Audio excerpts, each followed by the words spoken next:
आवश्यक ग्रंथ पर एक अवचूरी लिखी गई है और उसमें सामायिक की एक छोटी सी परिभाषा की गई है कि सामायिक में क्या करणीय होता है, उसकी व्याख्या इसमें उपलब्ध है। और वहाँ उसमें बताया गया है सामाय्यं नाम सावज्य जोग परिवज्जन निर्वज्य जोग परिसेवनम। सामायिक का मतलब है कि सामायिक में सावध्य योग का परिवर्जन करना है और निर्वध्य योग को स्वीकार करना है। प्रश्न है, सावध्य योग क्या है? आप लोग सामायिक स्वीकार करते हैं और सामायिक में आप बराबर बोलते हैं करे में भंते सामाय्यं सावज्यं जोगं पच्चक्खामि, यानी सावध्य योग का प्रत्याख्यान करते हैं। सावध्य योग से तात्पर्य है पापकारी जितनी प्रवृत्तियां हैं उन सब पापकारी प्रवृत्तियों को सामायिक के समय में आप छोड़ रहे हैं।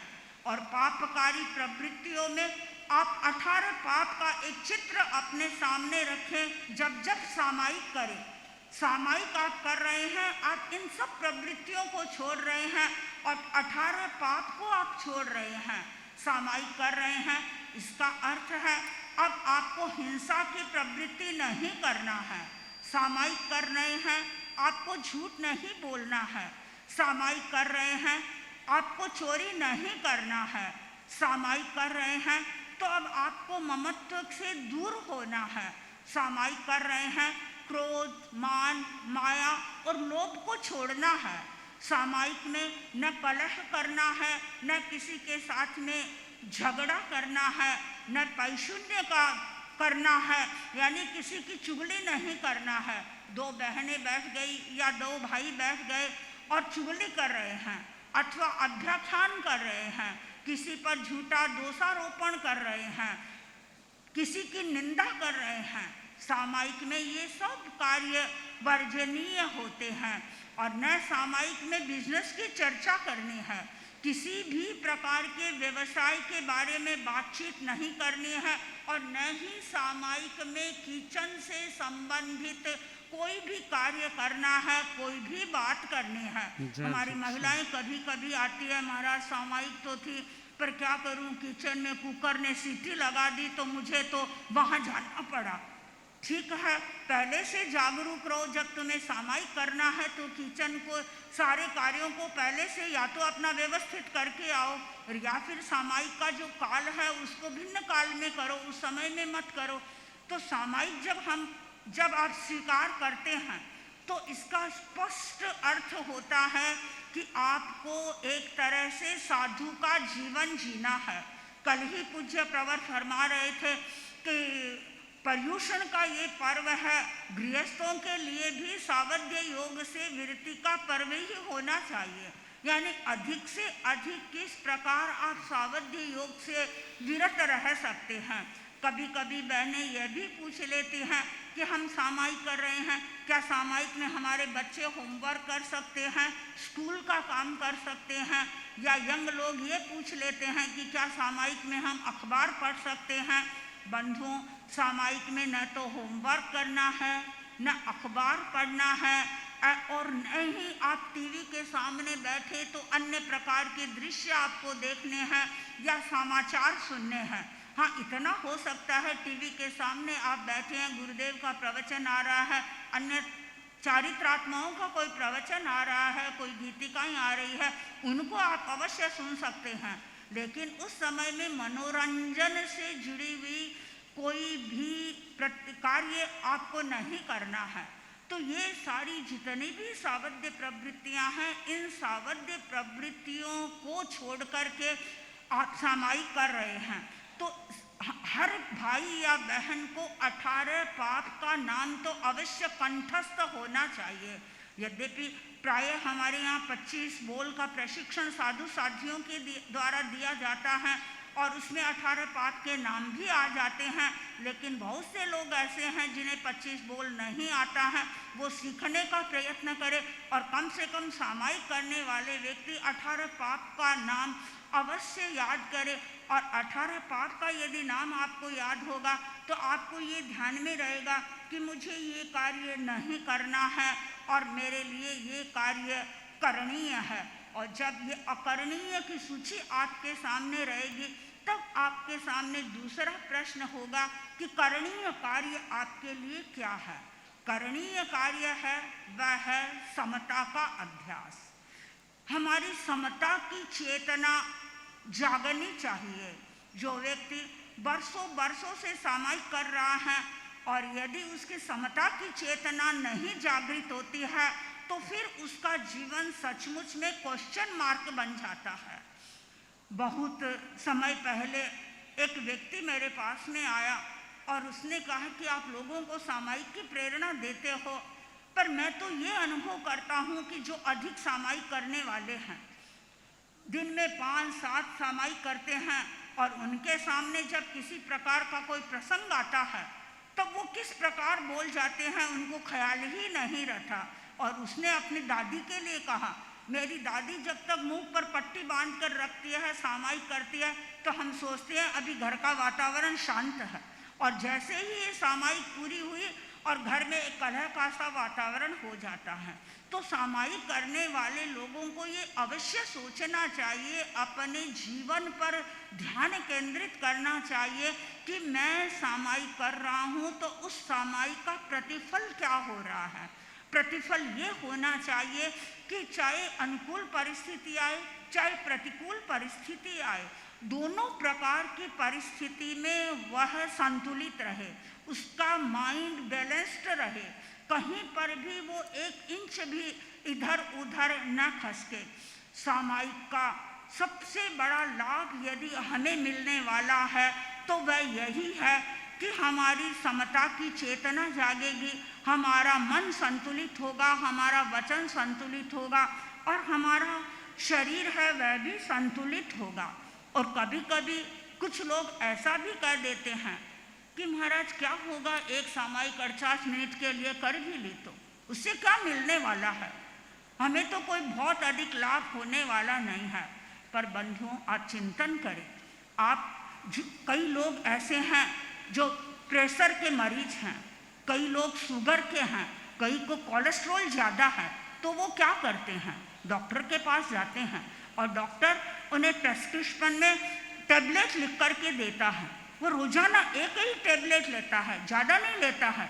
एक टैबलेट उसके ब्लड प्रेशर को कंट्रोल कर देती है, एक टैबलेट उसके शुगर को कंट्रोल कर देती है, उसके कोलेस्ट्रॉल को कंट्रोल कर देती है। तो जब एक टैबलेट इतना कार्य कर देती है तो एक सामायिक क्यों नहीं एक व्यक्ति के भीतर में परिवर्तन लाएगी। आप अनुभव करते हैं, एक छोटा बच्चा है, वो छोटा बच्चा कहाँ से प्रारंभ करता है, एक क्लास पढ़ता है और वो आगे बढ़ता है, कहाँ पहुँच जाता है। नर्सरी केजी पढ़ने वाला विद्यार्थी MBA पढ़ लेता है, वह इंजीनियर बन जाता है, वह डॉक्टर बन जाता है। कैसे बना, एक क्लास आगे बढ़ता गया और वह वहाँ तक पहुँच गया। तो सामायिक करने वाला व्यक्ति क्यों नहीं समता की स्थिति में पहुँचेगा, क्यों नहीं उसे संतुलन की अनुभूति होगी। यदि वास्तव में सामायिक कर रहे हैं और सामायिक के भावों में आप परिणत हो रहे हैं तो स्वतः ही आपको ऐसा लगेगा कि यह समता अब मेरे जीवन में उतर रही है। और मैं कई बार लोगों को समझाती हूँ कि आप सामायिक दूसरों के लिए नहीं कर रहे हैं, हमारे लिए नहीं कर रहे हैं, आप अपने हित के लिए कर रहे हैं। और सामायिक करने का अर्थ है कि आप सेल्फ मीटिंग कर रहे हैं। आप लोग सब बिजनेसमैन हैं, बिजनेस करते हैं और बिजनेस में कितने समय कितनी मीटिंग होती रहती है। आप मीटिंग में जाते हैं और उस समय क्या करते हैं, आपका जो मोबाइल होता है मोबाइल का स्विच ऑफ कर देते हैं। आप किसी विशेष व्यक्ति से मिलते नहीं हैं क्योंकि आपकी मीटिंग चल रही है। और जब आप सामायिक करते हो तो आप क्या करते हो, आप मीटिंग कर रहे हो, आप अपनी आत्मा के साथ में मिलने का प्रयत्न कर रहे हो, आत्मा को जानने का प्रयत्न कर रहे हो। और उस समय सिर्फ 48 मिनट के लिए आपको डिस्कनेक्ट होना है। किससे डिस्कनेक्ट होना है, इस बाहरी दुनिया से डिस्कनेक्ट होना है और अपनी भीतरी दुनिया के साथ में कनेक्ट होना है। यानी सारा कनेक्शन अपने भीतर के साथ में जोड़ना है। और जो व्यक्ति अपना कनेक्शन अपने भीतर जोड़ता है उसे सामायिक का रस आएगा, उसके भीतर एक रसायन बनेगा, उसके भीतर एंडोर्फिन रसायन तैयार होगा और उसे ऐसी अनुभूति होगी कि वास्तव में मैं सामायिक कर रहा हूँ। और जो व्यक्ति निरंतर नियमित सामायिक का अभ्यास करते हैं और अथवा कभी कभी कुछ लोग शुरू ही करते हैं सामायिक को, उसे ऐसा लगता है कि मेरा जो स्ट्रेस लेवल है वह स्ट्रेस लेवल कम हो रहा है। और सामायिक के माध्यम से उसे ऐसा लगता है कि मेरी एकाग्रता है वह एकाग्रता बढ़ रही है, और एकाग्रता बढ़ने के कारण उसका जो एफिशिएंसी पावर है, एफिशिएंसी पावर बढ़ रहा है, उसकी कार्य क्षमता बढ़ रही है और उसका मेंटल बैलेंस भी बढ़ रहा है। तो ये सामायिक की हमारी निष्पत्तियाँ आएंगी, लेकिन इसके लिए आपको संकल्प सुदृढ़ होना चाहिए। जो कच्चे संकल्प वाले लोग होते हैं सामायिक शुरू करते हैं और कुछ दिन के बाद विराम दे देते हैं और फिर उनको मोटिवेट किया जाता है, सामायिक करते हैं। कई लोग सामायिक का संकल्प लेते हैं, कहते हैं अभी तक तो हमने शुरू नहीं किया, शुरू करने के बाद हम जारी रखेंगे। किंतु आपको ये ध्यान रखना है कि सामायिक कोई 1 घंटे की साधना तो औपचारिक रूप से है, लेकिन इस साधना से हमें लॉन्ग टर्म बेनिफिट मिलने वाला है। और इस लॉन्ग टर्म बेनिफिट को आप तब ही प्राप्त कर सकते हैं जब आपके मन में सामायिक के प्रति गहरी निष्ठा होगी और गहरी आस्था होगी। परम पूज्य आचार्य वर ने एक दिन फरमाया था, वह मुझे बात बहुत अच्छी लगी। अब प्रैक्टिकल लोग कितना करेंगे वो अलग बात है।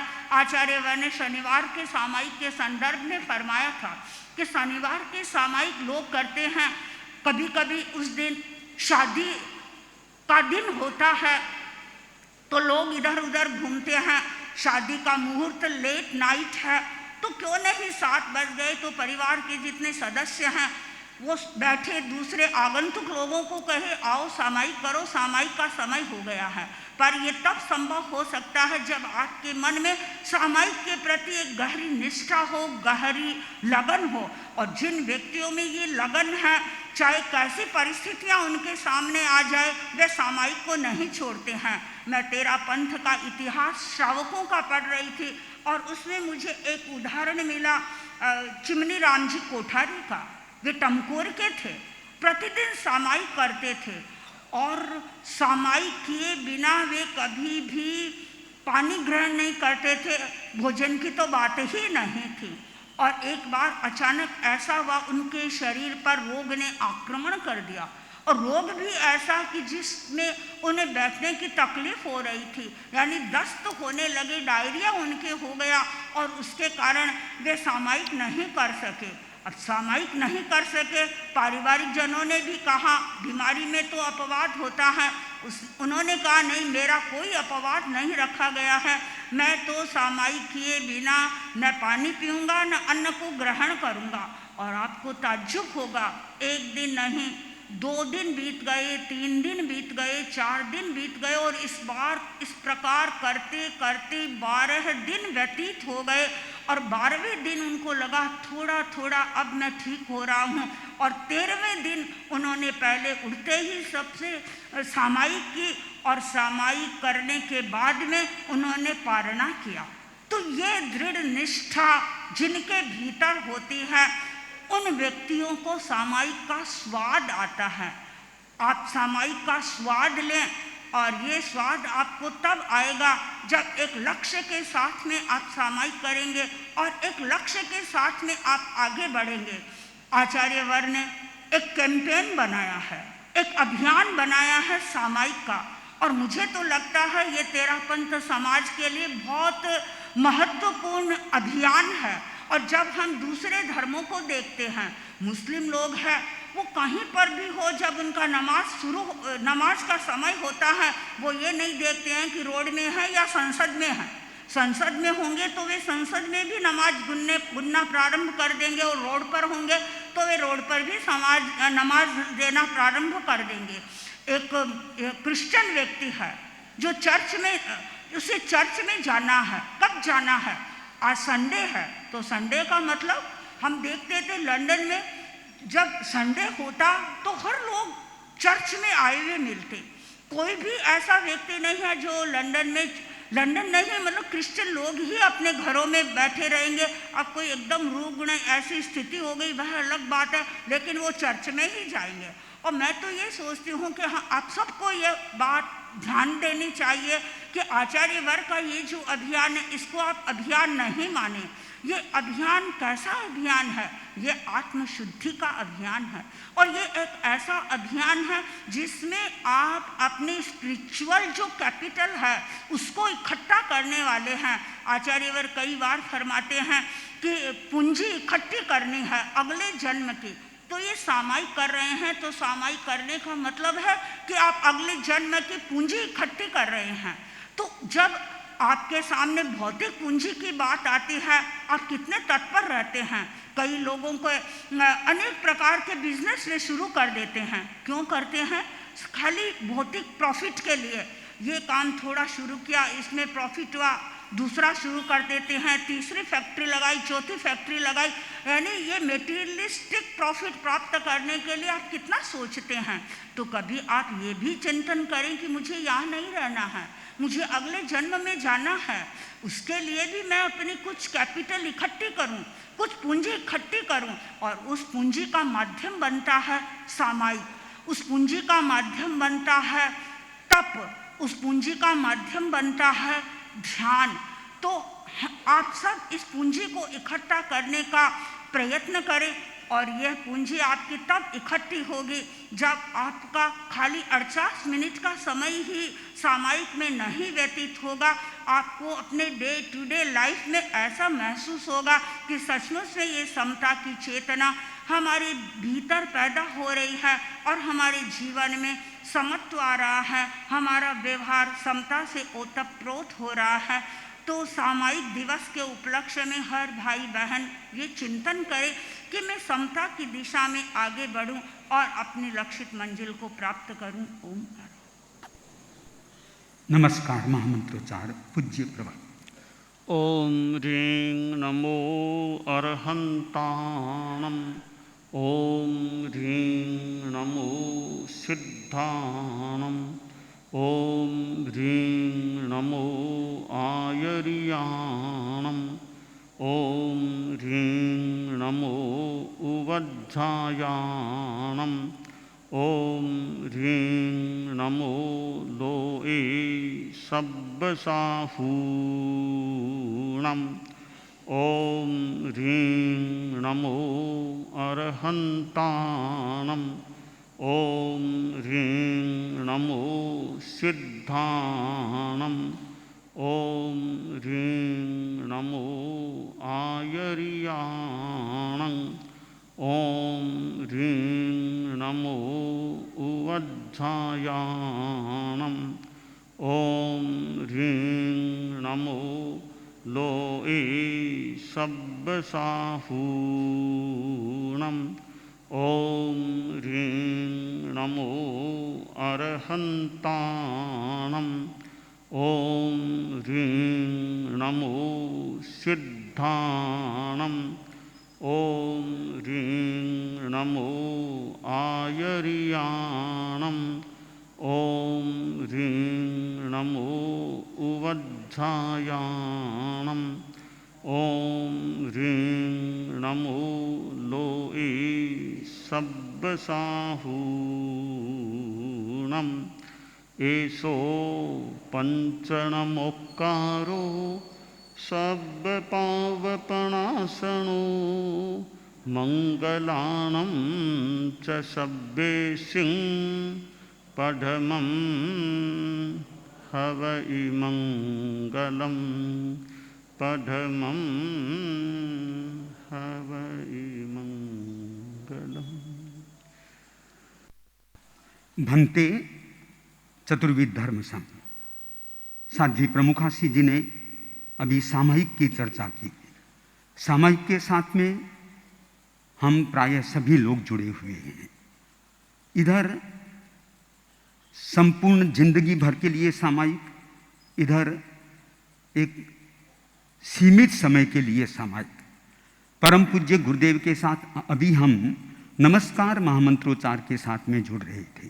उसमें भी या तो सामायिक में स्थित है, संपूर्ण जिंदगी भर के लिए उनको नमस्कार किया गया, या फिर जो सामायिक का फल मोक्ष की प्राप्ति जिन्हें हो गई उनको नमस्कार किया गया। ऐसी महान आत्माओं को नमस्कार किया जाता है जो जिंदगी भर की सामायिक लेते हैं अथवा जो सिद्ध हो जाते हैं। हम सामायिक दिवस पर और आगे बढ़े। गीत की प्रस्तुति साध्वी प्रफुल्ल प्रभा जी आदि साध्वी करें।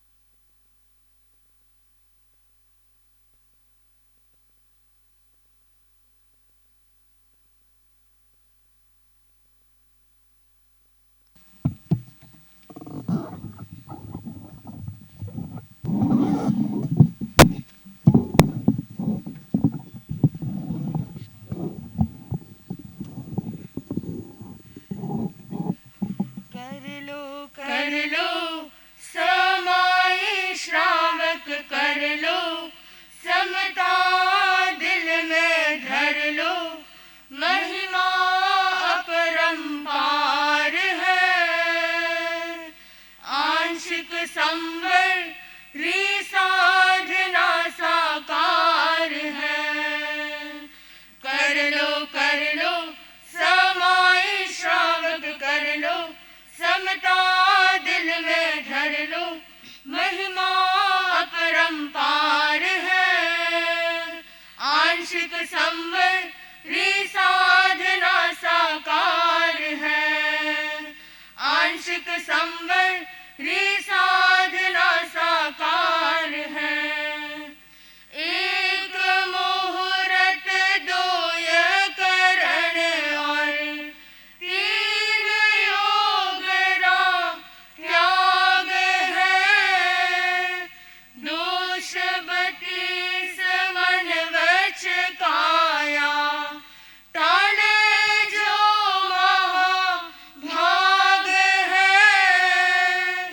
उदाहरण है हो, उदाहरण है पुण्य श्रावक, वीर स्वयं विरदावे, शांति पावे मुक्ति नेड़ी आवे, करे भव पार है। आंशिक संवर साधना साकार है। कर लो समाई श्रावक, कर लो समता दिल में धर लो, महिमा अपरंपार है। आंशिक संवर साधना साकार है।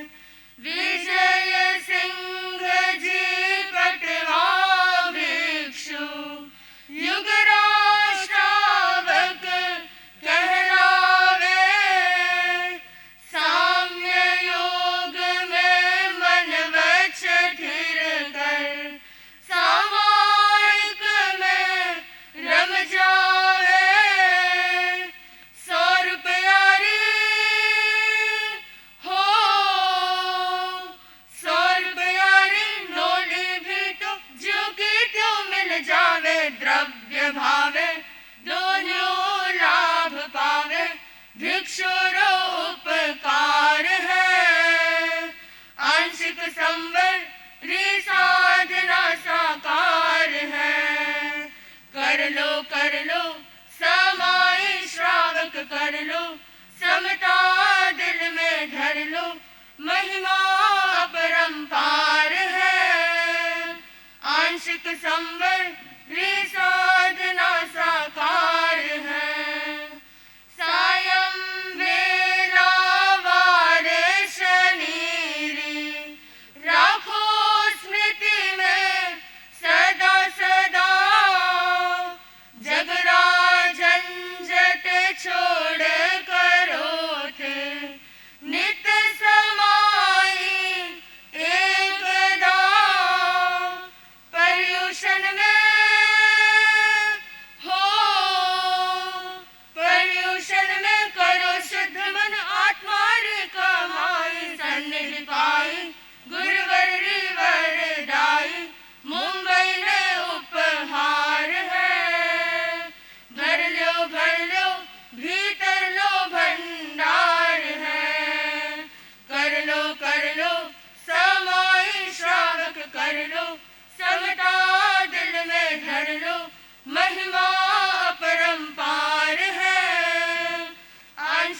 संवर री साधना साकार है। आंशिक संवर री साधना साकार है। आंशिक संवर री साधना साकार है। सामायिक में समता की साधना करनी होती है, साबद्ध योग का त्याग होता है और निर्बद्ध योग करणीय उसमें होता है। तो समता की साधना पहले जिन्होंने नाम से भी की है, बाद में अन्य नाम अब मैं निवेदन करता हूँ आर्जव मार्दव धर्म की प्रस्तुति के लिए साध्वी वरिया जी।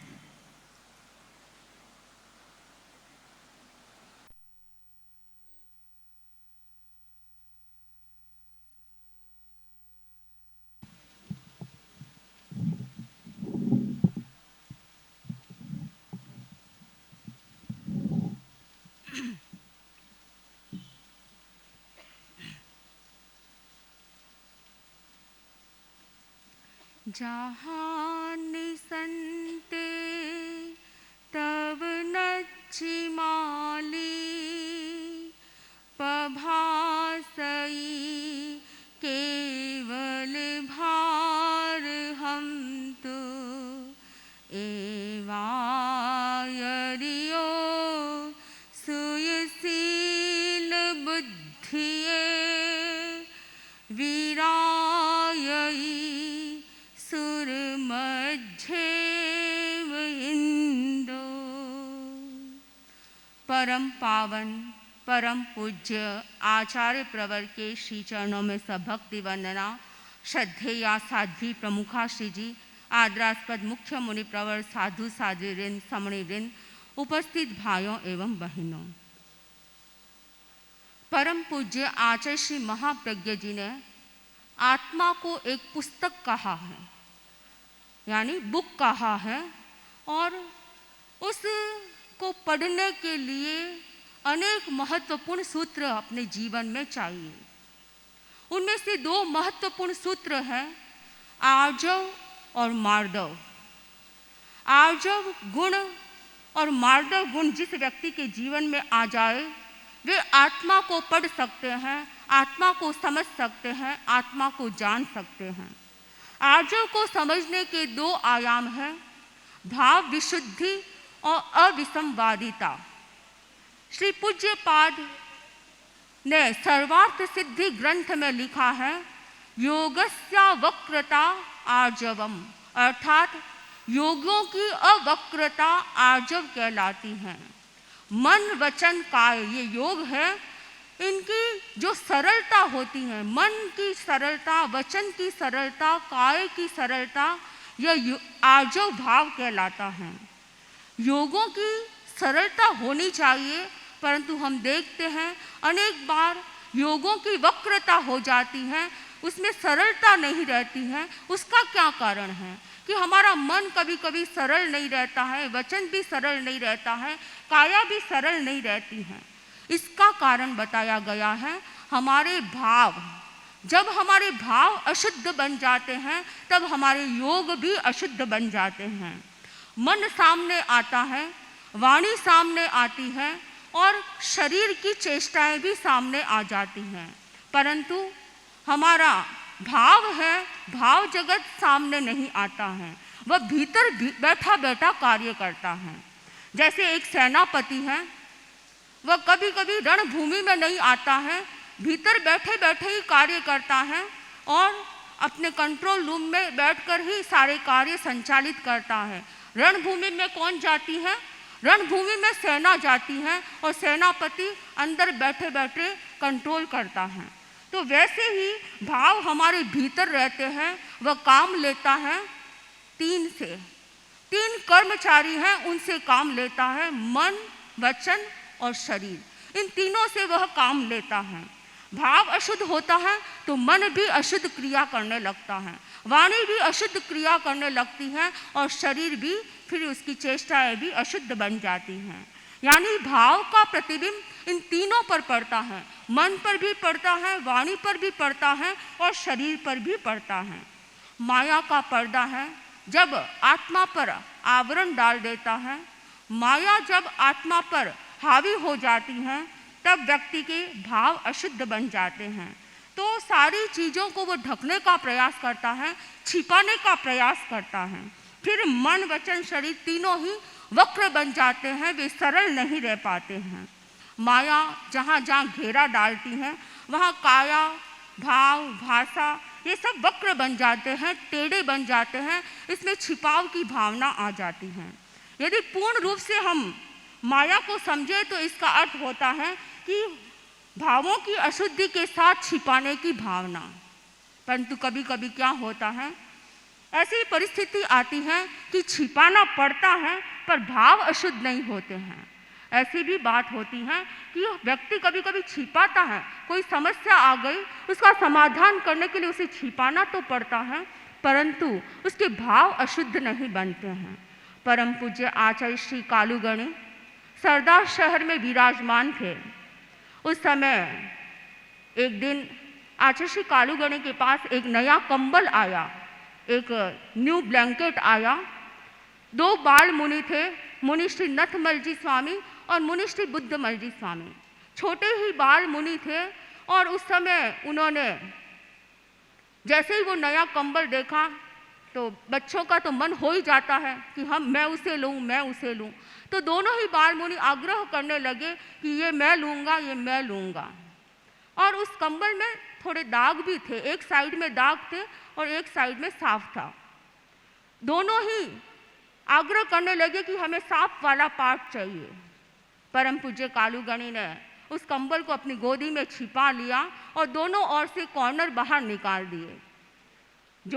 जिस साइड में दाग थे वो कॉर्नर भी बाहर निकाल दिया और जो साफ साइड था उसका भी कॉर्नर बाहर निकाल दिया।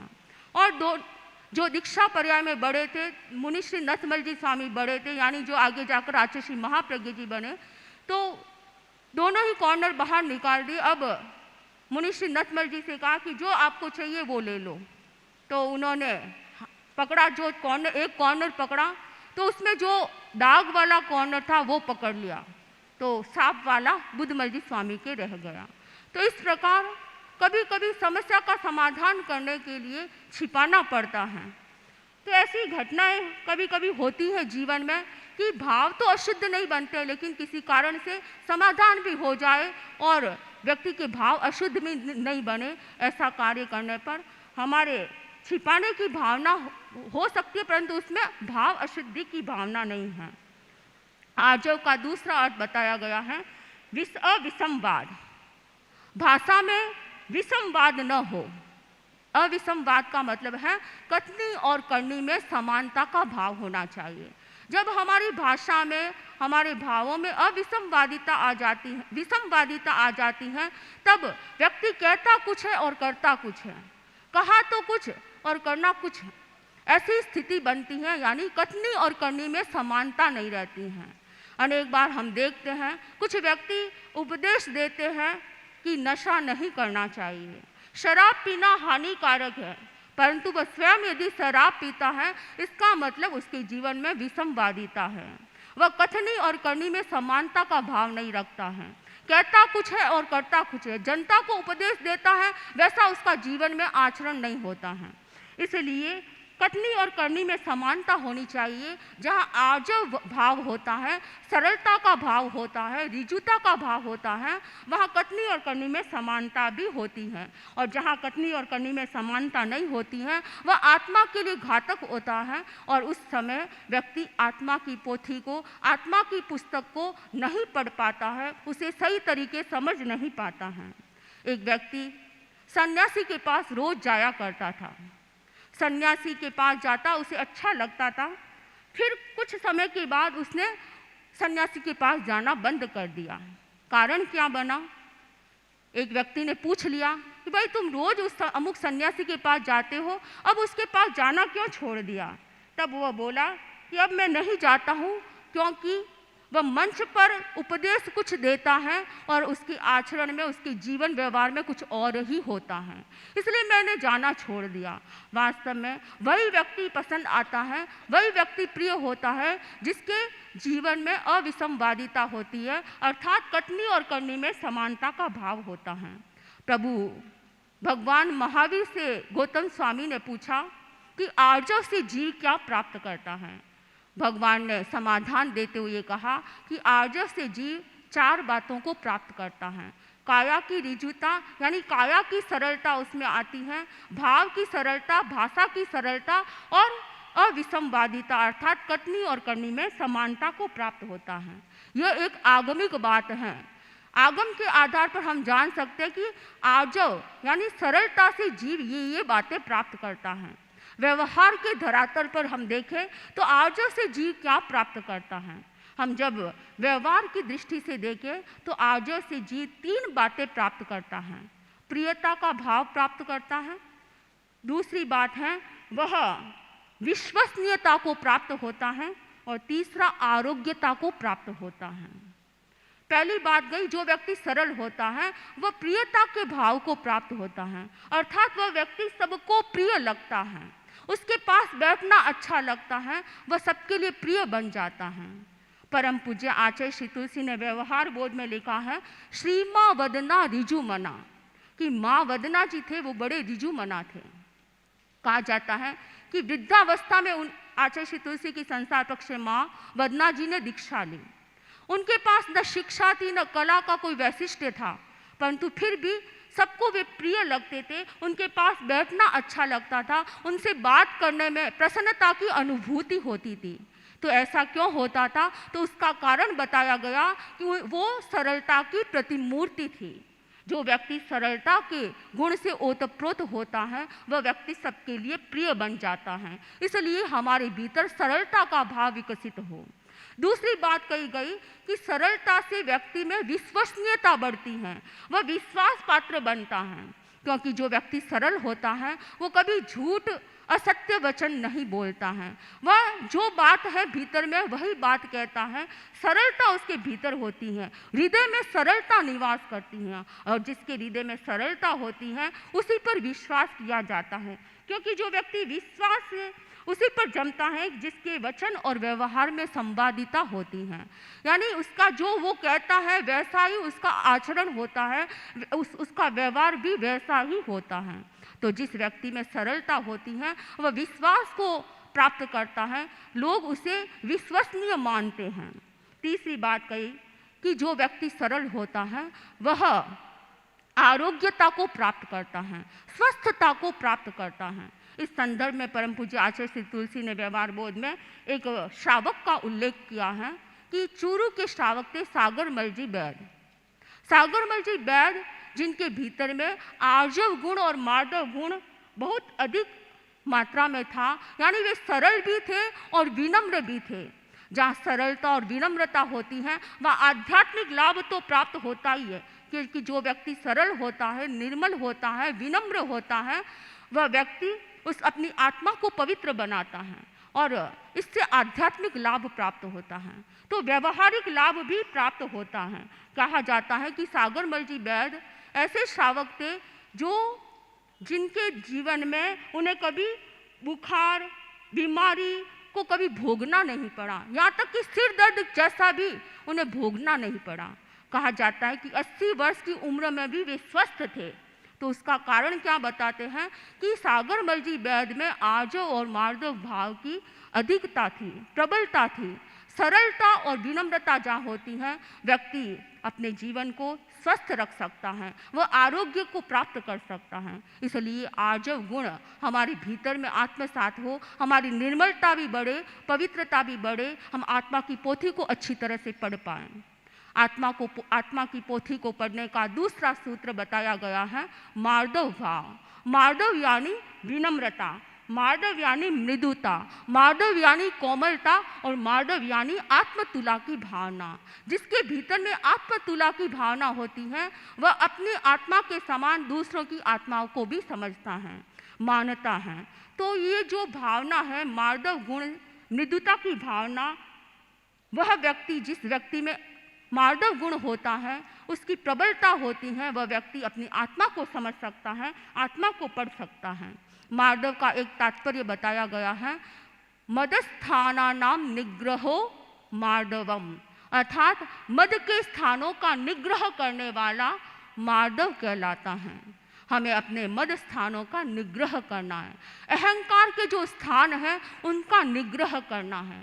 अहंकार के कौन से स्थान हैं? आगम में ठाणम सूत्र में कहा गया है अहंकार करने के 10 स्थान हैं। 10 स्थानों से व्यक्ति अहंकार कर सकता है। पहला है जाति, जाति को लेकर भी अहंकार आ जाता है। दूसरा कुल, कुल मेरा इतना बड़ा कुल है, मैं इस कुल में उत्पन्न हुआ हूँ, इस बात का भी अहंकार हो सकता है। अपनी बल का भी अहंकार हो सकता है, मेरे पास जितना बल है, मेरे पास जितनी शक्ति है दुनिया में किसी व्यक्ति के पास नहीं है। इस प्रकार व्यक्ति के भीतर अहंकार आ सकता है। रूप का अहंकार, मैं जितना सुंदर हूँ, मेरे जितना सुंदर इस दुनिया में कोई नहीं है। इस प्रकार अपने रूप का भी घमंड हो सकता है। तप का अहंकार, मैं जितनी तपस्या करता हूँ दुनिया में इतनी तपस्या करने वाला कोई नहीं है, मैं तो हर वर्ष मास खमन तपस्या करता हूँ। इस बात को लेकर भी व्यक्ति के भीतर अहंकार हो सकता है। तो अहंकार जहाँ होता है वहाँ मार्दव गुण नहीं रह सकता है। और श्रुत का अहंकार, मेरे पास इतना ज्ञान है, मैं दुनिया का सबसे बड़ा पंडित हूँ, इस प्रकार अहंकार भी आ सकता है। लाभ का अहंकार, मेरे पास मुझे इतना लाभ प्राप्त हुआ है, मेरे पास इतना पैसा है। ऐश्वर्य का अहंकार, मेरे पास जितना वैभव है दुनिया में किसी के पास नहीं है। तो इस प्रकार ये 8 स्थान बताए गए हैं और ठाणम में 10 स्थान, 9वां स्थान बताया गया कि जो व्यक्ति ये अनुभव करता है कि मेरे पास नाग कुमार, सुपर्ण कुमार देव आते हैं, और इस बात को लेकर भी अहंकार हो जाता है कि अब मेरे पास देवता आते हैं। किसी के पास देवता आते हैं क्या? मेरे पास देवता आते हैं। तो इस बात का भी अहंकार हो सकता है। और 10वां मद का स्थान बताया गया है कि व्यक्ति यह सोचता है कि मुझे अतीन्द्रिय ज्ञान प्राप्त हुआ है, मेरे को अवधि ज्ञान प्राप्त हुआ है। ऐसा अतीन्द्रिय ज्ञान किसी के पास है क्या? इस प्रकार ये 10 स्थानों से व्यक्ति अहंकार कर सकता है। तो हमें अहंकार से बचना है। जिस व्यक्ति में अहंकार की प्रबलता होती है वह मार्दव गुण को प्राप्त नहीं होता है। हमें मार्दव गुण को प्राप्त करना है तो विनम्रता के भाव को विकसित करना होगा। परम पूज्य आचार्य श्री महाप्रज्ञ जी अनेकांत के आलोक में फरमाते हैं कि अहंकार के क्या कारण बन सकते हैं। अहंकार के 2 कारण बताए हैं। एक तो विचारों का मिथ्या आग्रह होता है और जहाँ परिग्रह की प्रबलता होती है, जहाँ व्यक्ति अपने विचारों को पकड़ कर रख लेता है, मिथ्या आग्रह करता है, तो वह व्यक्ति अहंकार को प्रबल बनाता है। और दूसरा, जिसके पास प्रबल परिग्रह अधिक मात्रा में है तो उसे भी अहंकार आ सकता है। तो हमें अहंकार को कम करने का प्रयास करना है और मृदुता के भाव को विकसित करना है, विनम्रता के भाव को विकसित करना है। एक राजकुमारी थी। राजकुमारी के पास एक बहुत सुंदर आईना था, बड़ा कीमती आईना था, उसे बहुत ही प्रिय था। एक बार राजकुमारी की दासी उसके कक्ष में सफाई कर रही थी और सफाई करते करते दासी के हाथ से वह आईना गिर गया। आईना गिरते ही उसके 2 टुकड़े हो गए और दासी थर-थर कांपने लगी। अरे, राजकुमारी का इतना सुंदर कीमती आईना मेरे हाथ से टूट गया है, अब राजकुमारी मुझे क्या दंड देगी, अब मैं क्या करूं? वो बहुत ज़्यादा डर रही थी। डरते हाथ से वह आईना लेकर राजकुमारी के पास गई। राजकुमारी जी, मेरे से बहुत बड़ा अपराध हो गया है, मुझे क्षमा करें। राजकुमारी ने पूछा, क्या अपराध हुआ है? उसने कहा कि मेरे हाथ से आपका कीमती प्रिय आईना टूट गया है। राजकुमारी ने बड़ी मार्मिक बात कही। क्या कहा? उसने कहा कि अहंकार का एक साधन कम हो गया। कितना अच्छा हुआ ये तुम्हारे हाथ से टूट गया, मेरे अहंकार का एक साधन कम हो गया। हमें भी अपने अहंकार के साधनों को कम करना है। जिससे अहंकार बढ़ता हो उन साधनों को कम करने का प्रयास करना है और विनम्रता के भाव को विकसित करने का प्रयास करना है। हमारी आत्मा में विनम्रता का भाव पुष्ट हो, हमारी आत्मा में सरलता का भाव पुष्ट हो। परम पूज्य आचार्य प्रवर हम छोटी छोटी साधवियों को एक बार एक श्लोक सिखाया, उसके माध्यम से हम समझ सकते हैं कि हमारे भीतर जितनी विनम्रता होती है उतने ही हम फलवान बन सकते हैं। नमन्ति फलिनो वृक्षः, नमन्ति फलिनो वृक्षः, नमन्ति गुणिनो जनाः, शुष्क वृक्षाश्च मूर्खाश्च न नमन्ति कदाचन। अर्थात जो वृक्ष फलों से लदे हुए होते हैं वे झुक जाते हैं, और जो मनुष्य गुणों से युक्त होते हैं वे भी झुक जाते हैं, उनके भीतर भी विनम्रता होती है। लेकिन जो शुष्क सूखे वृक्ष होते हैं, सूखे ठूंठ होते हैं और मूर्ख व्यक्ति होते हैं, वे कभी भी झुकते नहीं हैं, उनमें विनम्रता नहीं होती है। जिस व्यक्ति में विनम्रता होती है वह गुणवान होता है, वह फलवान बनता है। हमें अपनी आत्मा को फलवान और गुणवान बनाना है तो हमारे भीतर भी विनम्रता का भाव पुष्ट होना चाहिए। परम पूज्य आचार्य श्री तुलसी ने एक पद्य में लिखा है, सहज तपस्या श्रमण की आर्जव मार्दव भाव, युगल सुखी यह पर भवे यह किसका अनुभाव। बहुत सुंदर बात कही गई है कि योगलिक होते हैं वे इस भव में भी सुखी होते हैं और पर भव में भी सुखी होते हैं। योगलिक के पास क्या है? उनके पास कोई न तो साधना है, वो न तो इस भव में तपस्या करते हैं न साधना करते हैं, फिर भी इस भव में भी सुखी होते हैं और पर भव में सुखी होते हैं। कैसे? इस भव में इसलिए सुखी कि उनकी आवश्यकता का साधन है कल्प वृक्ष। कल्प वृक्षों से उनकी इच्छा की पूर्ति हो जाती है। और दूसरा है कि पर भव में भी सुखी बनते हैं। योगलिक की गति क्या है? देवलोक। वे देवलोक में जाते हैं, अर्थात वे पर भव में भी स्वर्ग के सुखों को भोगते हैं, इसलिए इस भव में भी सुखी होते हैं और पर भव में भी सुखी होते हैं। क्या कारण है? न साधना न तपस्या, फिर भी वे सुखी क्यों होते हैं? तो कहा गया योगलिक के भीतर में आर्जव और मार्दव गुण की प्रबलता होती है। वे ऋजु होते हैं, सरल होते हैं, विनम्र होते हैं। जो विनम्र और सरल होता है वह इस भव में भी सुखी होता है, ऊपर भव में भी सुखी होता है। हम सभी को इस भव में भी सुखी बनना है और पर भव में भी सुखी बनना है। चाहे साधु साध्वियाँ हो या श्रावक श्राविकाएँ हो, हम सबको सुखी बनना है। तो हमारे भीतर आर्जव गुण अर्थात सरलता और मार्दव गुण अर्थात विनम्रता विकसित हो। परम पूज्य आचार्य प्रेय के जीवन से हम प्रेरणा लें। परम पूज्य आचार्य प्रेय के जीवन में उत्तम आर्जव और उत्तम मार्दव गुण की प्रबलता है। हम आचार्य प्रेय के जीवन को अपने सामने आदर्श रूप में देखें और अपने जीवन को भी इन्हीं गुणों से भावित करने का प्रयास करें, ताकि हम आत्मा को सही तरीके से पढ़ सके, आत्मा को जान सके। क्योंकि परीक्षण का समय है, आत्मा को पढ़ने का समय है, आत्मा की पोथी पढ़ना है। तो आर्जव मार्दव भाव को विकसित करते रहे। इन्हीं भावों के साथ ओम अर्हं। आर्जव मार्जव भाव, धर्म और गीत की प्रस्तुति के लिए मेरा निवेदन मुख्य मुनि प्रभात।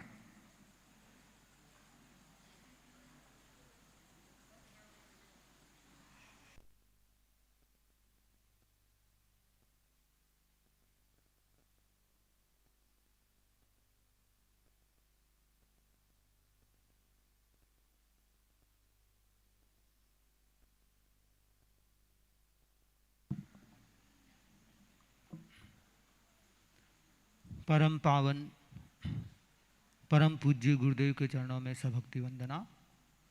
आदरास्पद साध्वी प्रमुखा श्री जी, साध्वी वरिया जी, साधु साध्वी वृंद, बंधुओं बहनों, आर्जव मार्दव 10 विध श्रमण धर्म के ये 2 ऐसे विशिष्ट धर्म हैं जो हमें यह प्रेरणा देते हैं कि हम सरलता से और मृदुता से अपनी भूलों का सुधार करें।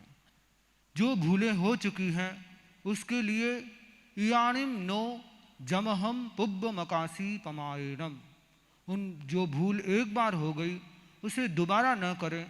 इस प्रकार और जो भूलें हुई हैं उनका भी प्रायश्चित करके गुरुओं से सरलता से सुधार करने का प्रयास करें। गीत में कहा गया, निज भूल सुधारो जी, निज भूल सुधारो जी, भूल सुधारो मूल सुधारो, ऊंडी बात विचारो, निज भूल सुधारो जी, निज भूल सुधारो जी। अपनी अपनी भूल सुधार्या सुधर जाय जग सारो, निज भूल सुधारो जी, निज भूल सुधारो जी। नोक्ता चीणी और रीतो करण नयन मुह फारो, नोक्ता चीणी और रीतो करण नयन मुह फारो। डूंगर बढ़ती जग देख पर, पग तल क्यों न निहारो, निज भूल सुधारो जी, निज भूल सुधारो जी। अपनी अपनी भूल सुधार्या, सुधर जाय जग सारो, निज भूल सुधारो जी, निज भूल। अपनी भूल भयंकर तो भी ज्यों त्यों ढांकण ढालो,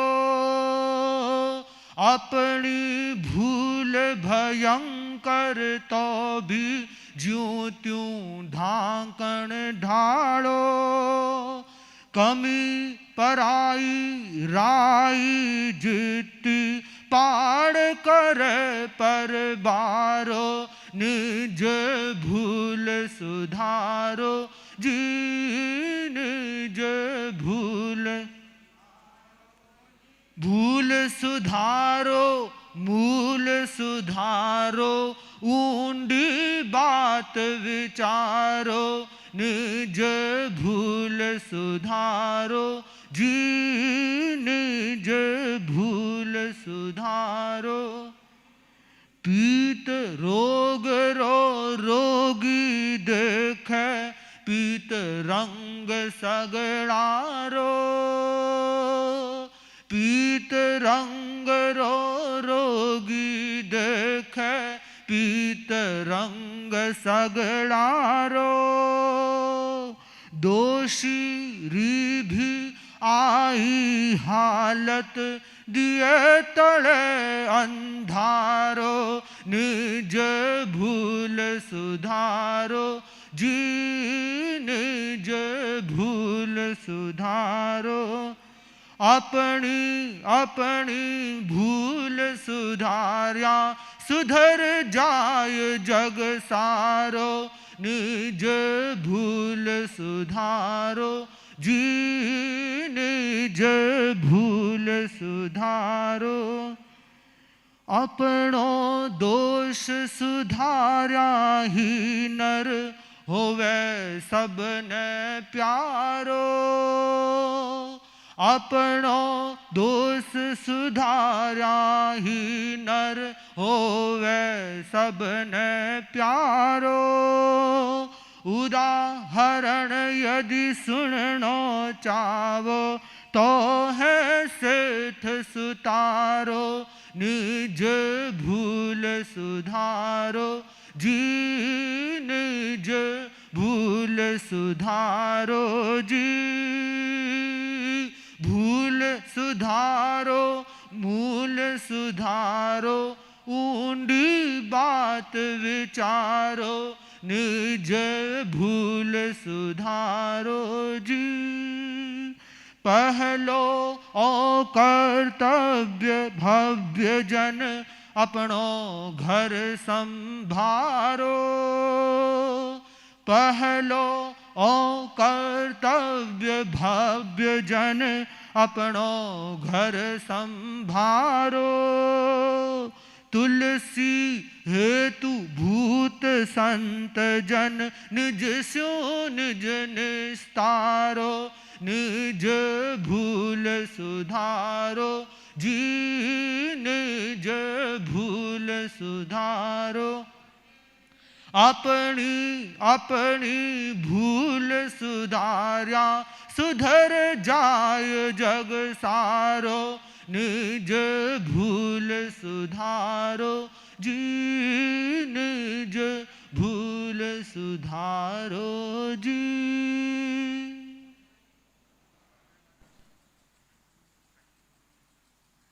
सामयिक दिवस और इधर धर्मों की चर्चा, इसके महान उद्घाता परम प्रभु महावीर हुए। भगवान महावीर समता के शिखर पुरुष थे। उनके ही प्रतिनिधि परम पूज्य आचार्य प्रवर, जो स्वयं समता के महान साधक हैं, आचार्य प्रवर के मुखारविंद से हम भगवान महावीर की उस यात्रा के साथ में जुड़ सकेंगे। आचार्य प्रवर स्वयं इतनी परिस्थितियां आने के बाद भी, चाहे वह नेपाल की स्थिति हो, चाहे आसाम की स्थिति हो, कोई भी वातावरणीय स्थिति हो, उसको समता से सहना गुरुदेव ने सीखा है। तभी तो हवा के झोंके या भयंकर तूफान आए, भय और लालच के कठिन इम्तिहान आए, समता की साधना में संलग्न है जो महापुरुष, इंसान नहीं वह भगवान कहलाए। ऐसे परम पूज्य भगवान से हम भगवान महावीर के उस यात्रा को सुनेंगे। परम प्रभु महावीर की वह यात्रा हमें उस स्थिति तक पहुंचाएगी जिस स्थिति तक हम जाना चाहते हैं। संदर्भित एक निवेदन करना चाहूँगा पूज्य प्रवर से। कल परम पूज्य गुरुदेव साधु साध्वियों के लिए कृपा करा रहे थे कि जब यात्रा करते हैं पसीना आता रहता है, साधु साध्वियाँ चलते रहते हैं, हम क्या चलते हैं, चलाने वाले तो हमारे प्रभु हैं, तभी हम चलते हैं। पर साथ में हम ये चतुर्विध धर्म संघ भी देख रहा है कि इधर पसीना भी आता रहता है और पूज्य प्रवर हमारे पर उपकार करके मंगल देशना फरमाते रहते हैं। ये हमारे लिए एक विशेष संतोष का विषय है। पूज्य प्रवर की इस समता की साधना से हम सब शतांश भी ग्रहण कर लें तो भी हमारा कल्याण हो सकेगा। हम उस दिशा में पूर्ण बने। निवेदन अध्यात्म यात्रा भगवान महावीर की, महावीर के प्रतिनिधि पूज्य प्रवर। महावीर तुम्हारे चरणों में श्रद्धा के कुसुम चढ़ाए, हम ऊंचे आदर्शों को अपना जीवन की ज्योति जगाए, हम महावीर तुम्हारे चरणों में श्रद्धा के कुसुम चढ़ाए, हम पन्नगे च सुरेंद्रे च कौशिके पाद संस्पृशि निर्विशेष मनस्काय श्री वीरस्वामिने नमः। परम योगी परम श्रद्धेय श्रमण भगवान महावीर की अध्यात्म यात्रा का प्रसंग नए सार ने संतों को मार्ग बताया। संतों ने नए सार को मानो उपदेश देकर अध्यात्म का, धर्म का मार्ग बताया और नए सार ने वंदन किया मुनि जी को। और यह वंदन भी जब भावपूर्ण होता है, हम पचपद 5 पदों की वंदना, पंचपद वंदना करते हैं, अरहतों, सिद्धों, आचार्यों, उपाध्यायों, साधुओं को उनके कुछ गुणों का स्मरण कर उनको वंदन करते हैं और भावपूर्ण हम करते हैं, अच्छी कर्म निर्जरा हो सकती है। भले परमेष्ठी वंदना है, पंचपद वंदना है, इनमें जो बातें हैं उनको एकदम आत्मसात करके हम प्रणत होते हैं तो इससे एक कर्म निर्जरा का लाभ हमें प्राप्त हो सकता है। और ये पंचपद वंदना, फिर अरहत वंदना, भावभीनी वंदना, ये जो हमारे यहाँ गीत या गद्य पद्य चलते हैं बड़े ऐसे अच्छे भावपूर्ण प्रतीत हो रहे हैं। अरहत वंदना में भी भावभीनी वंदना भगवान चरणों में, कितने 4 पद्यों में कितनी अध्यात्म की अच्छी बातें भी आ गई हैं, इधर वंदन भी हो गया है। तो नयसार ने संतों को, मुनि जी को वंदन किया और संतों से उपदेश मिला था। यह नयसार का ही भव है। प्रभु महावीर की अध्यात्म यात्रा में यह नयसार का भव है। इस भव में प्रभु वीर की आत्मा ने सम्यक्त्व को प्राप्त कर लिया था। वह जीवन, वह जन्म धन्य है जिस जन्म में सम्यक्त्व की प्राप्ति हो जाती है। सम्यक्त्व रत्नान्य परम ही रत्नम। सम्यक्त्व रूपी रत्न से बड़ा कोई रत्न नहीं। सम्यक्त्व मित्रान्य परम ही मित्रम। सम्यक्त्व बंधोर्न परो ही बंधु। सम्यक्त्व लाभान्य परो ही लाभ है। सम्यक्त्व से बड़ा रत्न नहीं, सम्यक्त्व से बड़ा कोई मित्र नहीं, सम्यक्त्व से बड़ा कोई बंधु नहीं और सम्यक्त्व से बड़ा कोई लाभ नहीं। सापेक्ष बात भी कुछ हो सकती है कि चारित्र भी तो बड़ा लाभ है, माना चारित्र बड़ा लाभ है, पर चारित्र टिकेगा कहाँ? सम्यक्त्व नहीं है तो चारित्र टिक ही नहीं सकता। मानो कि चारित्र को टिकाने वाला, आलंबन देने वाला सम्यक्त्व है, अज्ञान को ज्ञान बनाने वाला सम्यक्त्व है। इस संदर्भ में कहा जा सकता है सम्यक्त्व से बड़ा कोई रत्न नहीं, मित्र नहीं, बंधु नहीं, लाभ नहीं। तो सम्यक्त्व की प्राप्ति हो जाना और सम्यक्त्व की निर्मलता अच्छी रहना, यह खास बात है। ऐसा प्रतीत होता है कि यह आस्था हो तमेव सत्यम निसंकम जम जिनेहिं पवेयम। जो जिनेश्वर भगवानों ने प्रवेदित किया है वही सत्य है या वह सत्य ही है, वह निस्संक है।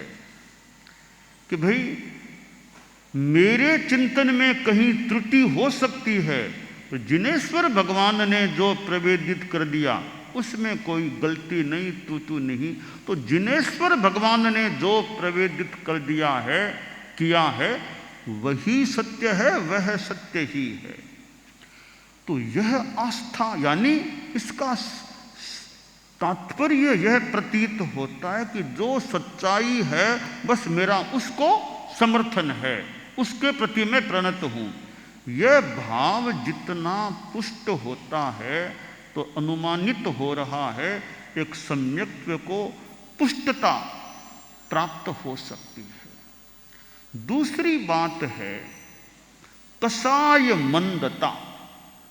हमारे चारों कसाय क्रोध, मान, माया, लोभ, ये प्रतनु रहे। इनको प्रतनु करने का, पतला करने का हमारा प्रयास चलता रहे तो कसायों का प्रतनुकरण यह सम्यक्त्व संपोषण का एक उपाय, यह दूसरी बात, दूसरा उपाय है। और तीसरा उपाय है तत्व बोध करें। अनाग्रह भाव से, श्रद्धा भाव से, सम्मान भाव से तत्व ज्ञान, तत्व बोध करने का प्रयास करें और बात को बिना दुराग्रह के पकड़ने का, समझने का प्रयास करें। ये 3 आयाम मुझे सम्यक्त्व संपोषण के हेतु लग रहे हैं। कि एक तो सच्चाई के प्रति निष्ठा, तमेव उसका आगम का आलंबन सूत्र है, तमेव सत्यम निसंकम जम जिणे हिम पवेयम। वही सत्य है, वह सत्य ही है जो जिनेश्वर भगवानों ने प्रवेदित किया है। यानी जो सच्चाई है उसको मेरा संपूर्णतया सर्वात्मना प्रणत भाव से मेरा समर्थन है, मेरी अनुमोदना है। यह सम्यक पुष्टि का बड़ा एक साधन है। और कसाय प्रतनूकरण, क्रोध मान माया लोभ, इनको पतला करने की साधना, यह सम्यक्त्व के लिए बड़ा सहायक तत्व है।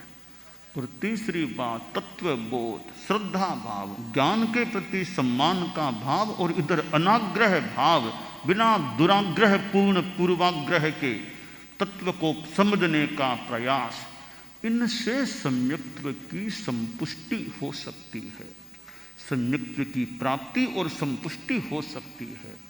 यो सम्यक्त्व के दो प्रकार, निसर्गजम निमित्तजम च। अब कर्मों का विलय हो गया, दर्शन मोहन ये हट गया, स्वतः भी सम्यक्त्व उभर सकता है।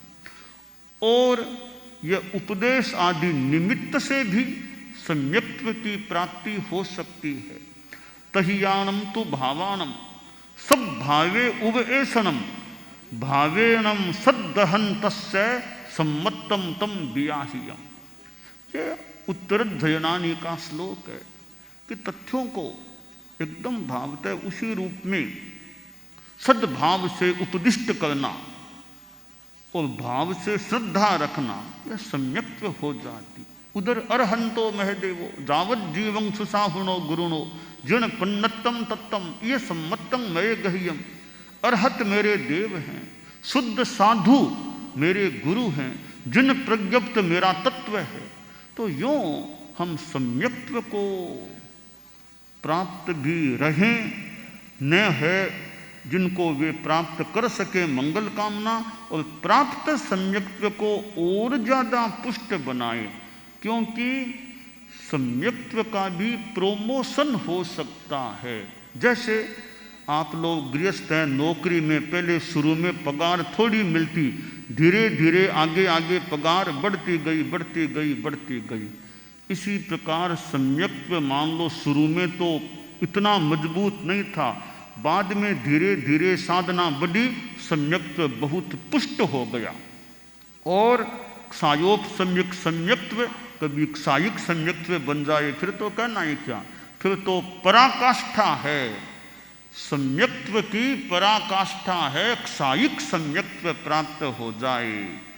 अनाग्रह भाव, इधर कसाय मंदता, और सच्चाई के प्रति सम्मान के साथ समर्थन पूर्ण भाव, अनुमोदना पूर्ण भाव, तो नए सार को सम्यक्त्व की प्राप्ति हो गई। और सम्यक्त्व की अवस्था में आयुष्य का बंध होता है अगले जन्म का, तो वैमानिक के सिवाय और कोई गति का आयुष्य नहीं बंधता। तो इसी नियम के आधार पर मानो अब नए सार स्वधर्म देवलोक में जाता है। यह नहीं कहा जा सकता आयुष्य का बंध सम्यक्त्व अवस्था में ही हुआ था या सम्यक्त्व विहीन अवस्था में जब भी हुआ हो, परंतु नए सार का अगला जन्म यानी दूसरा भव अब स्वधर्म देवलोक, प्रथम देवलोक जो 12 देवलोकों में है वहाँ होता है। और देवता हैं उनका भी कभी न कभी आयुष्य पूरा होता है। देवों की आसातना नहीं, पर देव भी उस रूप में अमर नहीं है कि हमेशा बने रहेंगे। हर देव का अपना निर्धारित आयुष्य होता है और वह आयुष्य संपन्न होने पर देवता को देव गति से च्युत होना होता है, उद्वृत्त होना होता है। और देवता आयुष्य पूरा करके वापिस ठीक बाद वापिस देव नहीं बन सकता। देव आयुष्य पूरा करके ठीक बाद नरक में नहीं जा सकता। देव जाएगा या तो मनुष्य गति में जाएगा या कोई त्रियंच गति में भी जा सकता है, यह विधान है, नियम है। तो नए सार का जीव स्वधर्म देवलोक में आयुष्य पूरा करके अब पुनः मनुष्य गति में जन्म लेता है, और जन्म भी सुकुले पच्चायाति, आगम में जो सुकुले कि सुकुल में जन्म मिले। मनुष्य का जन्म मिलना भी वैसे तो विशेष बात है, पर जन्म कहाँ मिला यह भी एक प्रश्न है। एक धर्म के माहौल वाले कुल में जन्म मिले, शालीन शिष्टाचार संपन्न, दया करुणा से भावित, संयम तप से भावित परिवार में जन्म लेने का मौका मिले, एक तो वह जन्म है। एक कहीं जो परिवार धर्म कर्म कुछ जानता नहीं, हिंसा को सामान्य रूप में व्यवहृत करता रहता है, कोई अहिंसा का कोई भाव नहीं विशेष, कोई न कोई सत्य अचौर्य आदि धर्मों का ज्ञान है, ऐसे ही कहीं अनार्य कहीं जन्म ले लिया, तो उस माहौल में भी जन्म तो मनुष्य का हो सकता है। वहाँ धर्म को समझने का और का मौका भी कितना क्या मिले न मिले। तो अच्छे कुल में मनुष्य जन्म मिले, वो बड़ी बात है। जिस परिवार में दीक्षाएं हुई हैं, साधु साधियाँ, अच्छे श्रावक श्राविका या धर्म को समझने वाले लोग हैं, जैन धर्म के सिवाय भी मान लो धर्म को समझने वाले परिवार, धर्म का माहौल है, दया करुणा अहिंसा, धर्म को सुनने की जहाँ प्रवृत्ति, ऐसे परिवार में जन्म मिले तो बच्चे को धर्म के संस्कार भी सुगमता से प्राप्त हो सकते हैं। तो नए सार को अब इस तीसरे भव में मनुष्य जन्म मिला, और कौन सा कुल मिला? भगवान ऋषभ के परिवार में जन्म लेने का मौका मिला, और भगवान ऋषभ के सुपुत्र भरत का पुत्र बनने का और ऋषभ का पौत्र बनने का मौका, सौभाग्य जो मिला, और ऋषभ का पौत्र बना। नाम दिया गया मरीचि, हम मरीचि कुमार कह दें, मरीचि नाम दिया गया। और इधर दादा तो तीर्थंकर, पिता चक्रवर्ती, क्या कहना, दादा तो पहले तीर्थंकर है, पिता पहले चक्रवर्ती, और उनका यह सुपुत्र मरीचि कुमार। तो नातीले थे ऋषभ भगवान, तो नातीले होते हैं तो थोड़ा धर्म से एक जुड़ाव लगाव थोड़ा ज़्यादा हो सकता है, हो तो भगवान ऋषभ का एक बार अयोध्या में पादार्पण होता है। तो दादा महाराज का पधारना हुआ है अयोध्या में। तो अब मरीचि को भी संपर्क में आने का मौका मिला।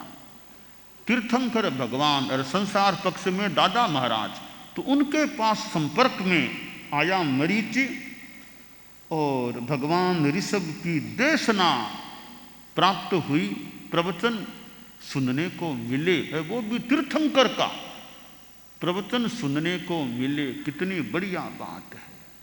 तो ये देशना और प्रवचन जो होता है, उसके द्वारा कितनों को सन्मार्ग प्राप्त हो सकता है। हमारे कितने साधु साधियाँ दीक्षित हुए हैं, चारित्रात्माएं समणियाँ भी समणी रूप में दीक्षित हुई हैं, तो कितनों को कैसे कैसे संपर्क मिला होगा, कि कभी आचार्यों का, कभी और चारित्रात्माओं का संपर्क मिला होगा, प्रेरणा मिली होगी, और उनमें एक संवेग मानो पुष्ट हुआ आश्रय, और वे दीक्षित हो गए। तो यह प्रवचन सुनना, देशना सुनना, ये भी बहुत अच्छी चीज़ है। आप लोग जो प्रवचन सुनने वाले हैं, जो गृहस्थ हैं, और अपना समय प्रवचन श्रवण में, उपासना में भी लगाते हैं, और यह वर्तमान यहाँ का तो माहौल एक मानो धर्ममय माहौल यहाँ का लग रहा है, मानो कोई तपोवन, कोई आश्रम हो, ऐसा यह परिसर लग रहा है।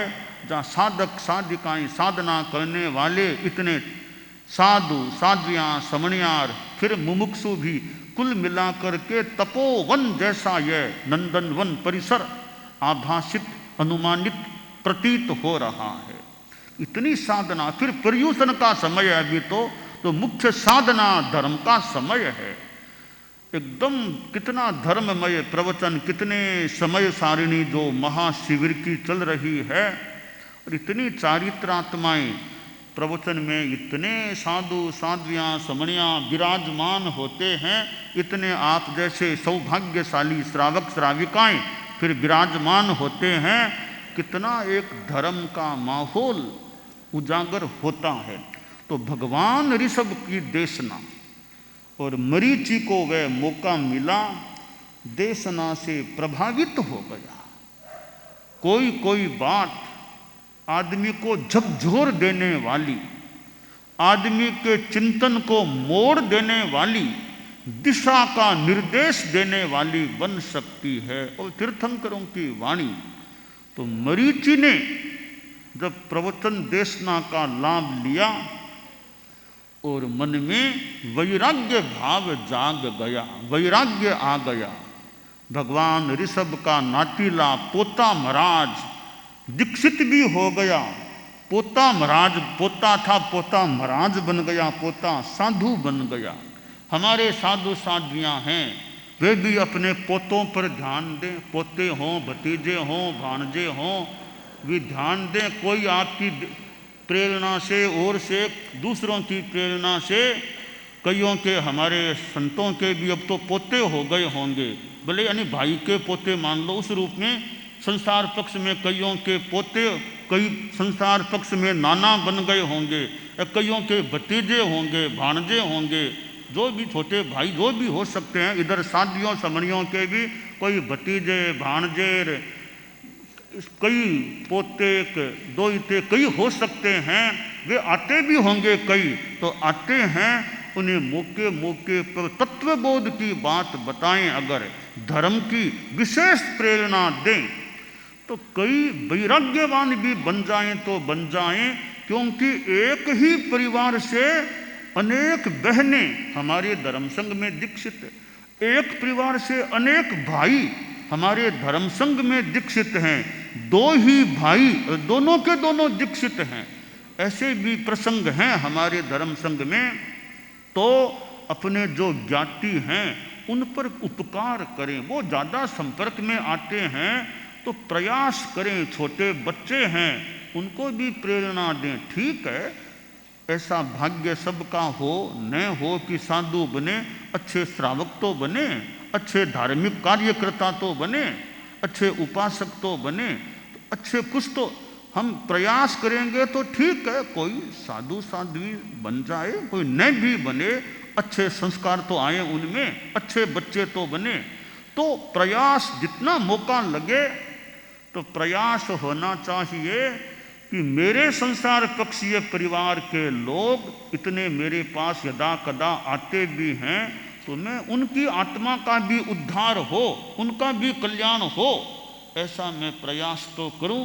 तो हमारे गुरुकुलवास में भी साधु साध्वियाँ हैं, न्यारा में भी कितने हैं, तो न्यारा वाले भी वे भी यथा अवसर प्रयास करें कि भी कभी रास्ते की सेवा करते हैं, कभी चतुर्मास में सेवा करते हैं, कभी और कभी भी करते हों, उनको धर्म की प्रेरणा विशेषतया तो आधा घंटा घंटा आसपास ही रहते हैं, कई बार दिन में भी पास में, रात में भी पास में, मौके मौके पर कोई तत्व ज्ञान दें, शास्त्र की बात बताएं, धर्म की बात बताएं, ताकि उनकी आत्मा भी अच्छे भावों से भावित हो।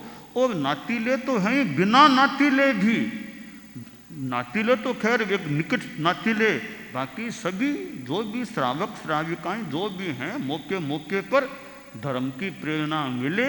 और वे माता पिता कितने साधुवाद के पात्र हैं, जितनी संतान सबको दे दिया, दो तो दो को ही दे दिया, और तीन तीन बहनें हो जाती है, भाई हो जाते हैं, एक ही परिवार से भाई भी है, बहनें भी है, एक भाई दो बहनें, बस कई और लागती पागती कई ऐसे एक ही परिवार के रिलेटिव्स हैं, कितने दीक्षित हो जाते हैं। गुरुदेव तुलसी थे तो उनके भाई चंपालाल जी स्वामी, भाई जी महाराज, एक परिवार से 2 सगे भाई यूं आ गए। ऐसे अनेक उदाहरण हैं। 3 भाई एक परिवार से आ गए हैं। तो भगवान ऋषभ के संसार पक्षीय पौत्र सुपौत्र मरीचि कुमार को भी वैराग्य भाव आ गया और वह दीक्षित भी हो गया। अब कैसे मरीचि का आगे का क्रम बनता है, आगे की बात यथासंभवतया आगे आ सकेगी। आज सामायिक दिवस पर्युषण के अंतर्गत है और यह सामायिक भी एक साधना है और इधर तपस्या इधर सामायिक। अब पर्युषण में आप लोग गृहस्थों में चारित्रात्माओं की भी अपनी तपस्या की बात, आप लोग गृहस्थों में भी बेला टेलार और तपस्याएं कईयों के चल रही है, ऐसा ज्ञात हो रहा है। तो कितनी अच्छी बात है कि पर्युषण में तपस्या में लगे हैं, उपवास बेला टेला आदि करते हैं, कई पौषध करते हैं। तो बहुत अच्छी बात है। पर्युषण में यह लाभ उठाने का मौका है, एक अच्छा समय है, एक धर्म की सीजन है और इतने लोग यहाँ उपस्थित हैं, इतनी विराट उपस्थिति आप लोग यहाँ अपना समय लगा रहे हैं। बहुत ही अच्छी बात है आपके लिए कि आप इतना समय लगा रहे हैं। धर्म का इतना आपको नैकट्य से संपर्क करने का, धर्म से संपृक्त होने का, इतने चारित्रात्माओं की सन्निधि प्राप्त होना, इनके परिपार्श्व में रहना और पंचम गुणस्थान वर्ती श्रावक हैं, वे भी तो एक पद पर हैं। श्रावक होना भी एक पद पर आना है। धर्म के संदर्भ में यह श्रावक भी एक पदवी है। जिस इस पदवी पर जो श्रावक लोग हैं वे भी बहुत अच्छी बात है। तो यह पर्युषण की साधना बहुत अच्छे ढंग से चलती रहे। 8 दिनों का यह हमारा अष्टांगिक महोत्सव है, आध्यात्मिक महोत्सव है, कार्यक्रम है, वर्ष में एक बार आता है। और कितने लोग बाहर से यहाँ जमे, कई पर्युषण के संदर्भ में यहाँ आ गए हैं, कुछ दूर रहने वाले, शहरों में रहने वाले, और वे भी पर्युषण के समय यहाँ आ गए हैं। तो यह भी एक बात, विशेष बात है कि इतना समय निकाल करके यहाँ रह रहे हैं कि पर्युषण का लाभ ले लें। भले वो व्यस्त रहते हों तो वो पर्युषण के मौके पर यहाँ आ जाना, पहुँच जाना और यहाँ एक गुरुकुलवास में रहकर इतनी धर्म की गंगा जहाँ प्रवाहित हो रही है, मानो उसमें धर्म की गंगा में डुबकी लगाने के लिए आदमी कहाँ तीर्थों में और में डुबकी लगाने के लिए जाने की बात होती है, उसका अपना विधि विधान हो सकता है।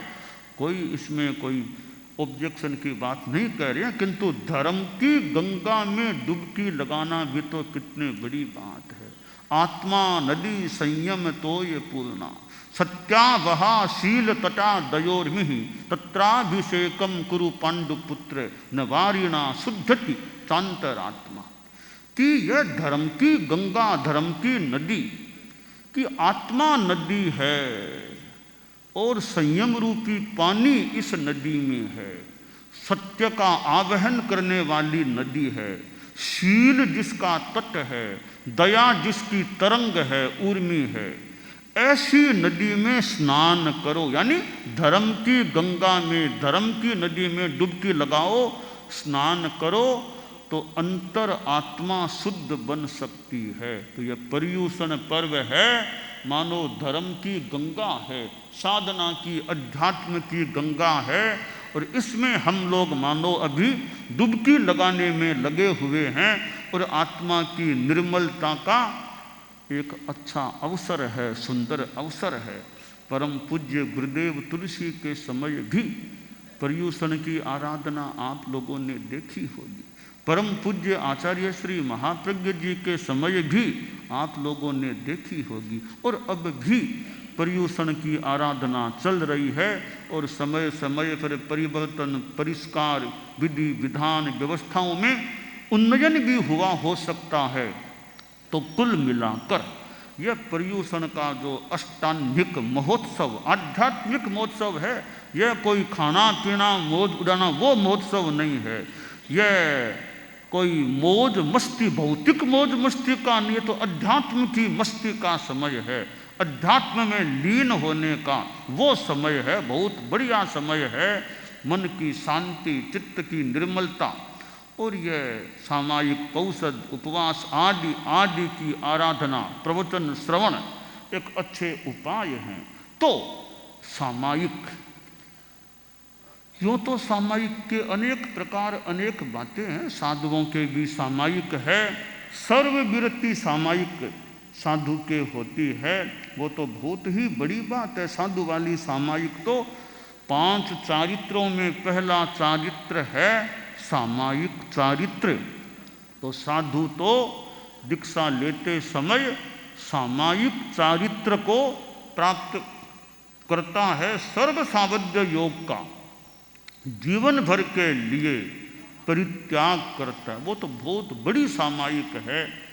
और शास्त्र में कहा गया, जो समो सभ्य भूएषु तसेषु थावरेषु ये तस्य सामायियम होई ई केवली भाषियम, कि जो सब भूतों प्राणियों में, त्रसों में, स्थावरों में सम है, उसके सामायिक होती है, ऐसा केवली के द्वारा भाषित है।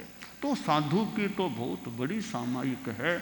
आप लोग जो गृहस्थ हैं और वे नॉर्मली एक मुहूर्त वाली यह सामायिक करते हैं, यह भी अच्छी चीज है। तो यह सामायिक है, इसमें अपनी जितनी जागरूकता, सर्व सवद्य योग की बात मान लो, गृहस्थ के लिए संभव न भी हो, क्योंकि साधु के तो 3 कर्ण 3 योग से पूरा त्याग हो सकता है, पर सामान्यतया गृहस्थ के वो त्याग नहीं हो सकता। गृहस्थ 3 कर्ण 3 योग की सामायिक भी ले ले। सामायिक के 3 प्रकार है। आप गृहस्थों की जो सामायिक है वो 3 प्रकार की होती है। एक 6 कोटि की सामायिक, दूसरी 8 कोटि की सामायिक, तीसरी 9 कोटि की सामायिक। और 6 कोटि 8 कोटि के तो संप्रदाय भी बन गए। इस 6 कोटि 8 कोटि हमारे यहाँ तीनों प्रकार की सामायिक गृहस्थ के लिए सम्मत है। गृहस्थ 2 कर्ण 3 योग से त्याग करे सामायिक में, वो 6 कोटि की सामायिक है। साथ में अनुमोदू नहीं वचन से, काया से इतना और जोड़ दे तो 8 कोटि सामायिक हो जाती है। अनुमोदू नहीं मन से यह भी जोड़ दे तो 9 कोटिक सामायिक हो जाती है। यो तीनों प्रकार की सामायिक श्रावक के हो सकती है। सामान्यतया नॉर्मली जो सामायिक ली जाती है वो आश्रय 2 कर्ण 3 योग वाली सामायिक होती है। यह सामान्य यह सामायिक है। इसके बाद में कोई विशेष और त्याग करे तो 8 कोटि भी हो सकती है, 9 कोटि भी हो सकती है। परंतु श्रावक 9 कोटि की सामायिक भी ले ले, 3 कर्ण 3 योग से भी त्याग कर दे, तो भी साधु जैसा त्याग नहीं हो सकता। साधु के जो 3 कर्ण 3 योग से त्याग हैं, उसकी तुलना में श्रावक 3 कर्ण 3 योग वाली सामायिक भी ले ले तो साधु जैसा त्याग नहीं होता। वास्तव में देखा जाए तो श्रावक 3 कर्ण 3 योग से त्याग करे वो भी एक अपेक्षा से है, पूर्णतः त्याग वैसे नहीं होते हैं सामान्यतया। क्योंकि आपने सामायिक ले ली, 3 कर्ण 3 योग से त्याग, वर्तमान में तो आप व्यवहार में त्याग मान लो पाल भी रहे हैं, परंतु आप यहाँ आए थे, नौकर से कहा आज खाने में वो साग बना देना, आज वो कर लेना, अब वहाँ वो साग बन रहा है, वो किसके कहने से बन रहा है? उस हिंसा के जिम्मेवार सहभागी आप तो आप भी है ना। अभी भले आपके सामायिक है, आपने जो निर्देश और दिया उसके अनुसार आरंभ समारंभ हो रहा है, उस हिंसा में आप भी तो बड़े सहभागी हो सकते। आपके ब्याज आ रहा है बैंक में और में डिपॉजिट है, पैसा है उसका ब्याज तो सामायिक के काल में भी तो वो ब्याज की प्रक्रिया, परिग्रह की प्रक्रिया आपके चालू है।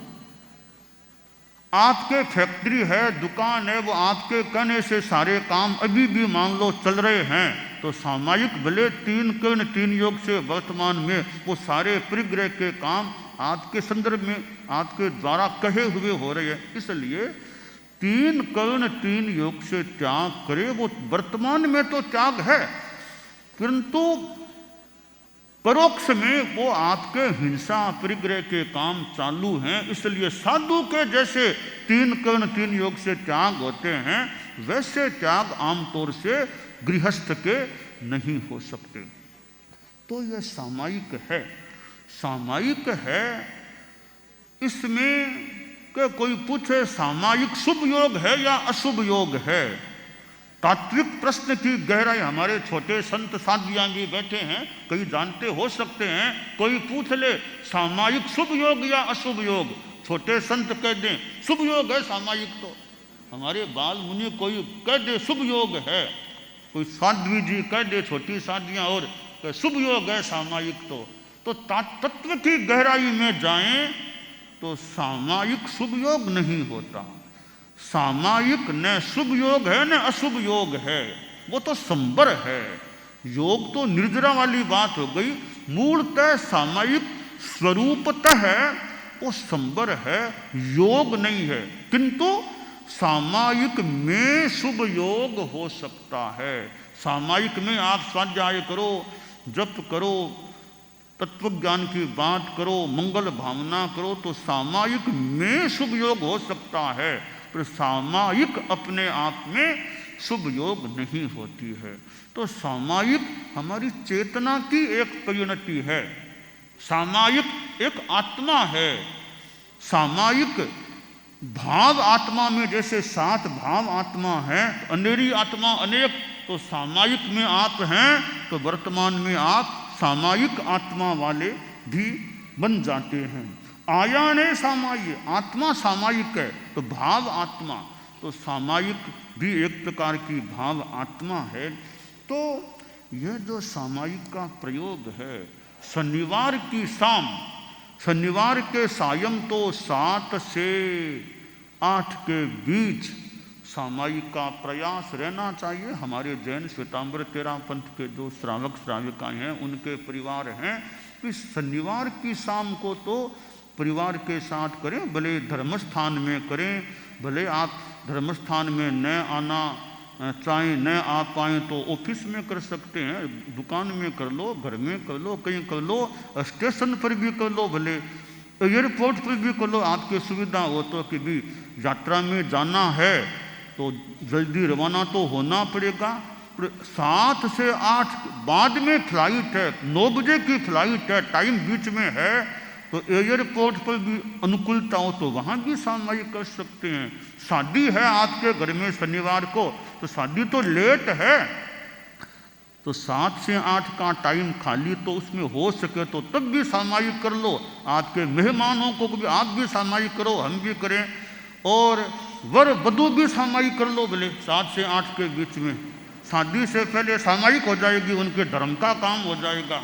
अभी वर वधू से को भी आप अभी शादी में संस्कार में देरी है, जैन विधि संस्कार में देरी है, अभी आप सामायिक कर सकते हो, तो वो भी सामायिक कर लें, बहुत बढ़िया, मंगल हो जाए। धम्मो मंगल मुख्यम, शादी से पहले धर्म का मंगल हो रहा है, तो बहुत अच्छी बात। तो यानी शनिवार का सामायिक का क्रम है, जितना संभव हो सके करने का प्रयास हो। और सामायिक तो अगर देखिए 50 वर्ष आ गए हैं, आदमी को 50 वर्ष पार हो गए हैं, तो प्रयास यह करना चाहिए एवरेज में रोज एक सामायिक हो जाए। 50 वर्ष आ गए हैं, जीवन के शताब्दी के उत्तरार्ध में प्रवेश हो चुका है, अब तो रोज एक सामायिक एवरेज में, आज नहीं तो कल 2 कर लो, एवरेज में एक सामायिक रोज हो जाए। 50 वर्ष के बाद तो ऐसा यथासंभवतया प्रयास करना चाहिए, सुबह सुबह की सामायिक हो जाए, बहुत बढ़िया। अपनी सुबह कर लो, तो यात्रा में जाना पड़ेगा, 6 बजे की फ्लाइट है, ट्रेन है, तो संभव हो स्वास्थ्य की अनुकूलता हो तो 1-1.5 बजे उठ के भी सामायिक कर सकते हैं आप, कि सामायिक मेरी हो जाए, बाकी के काम बाद में अब होने वाले हो सकेंगे।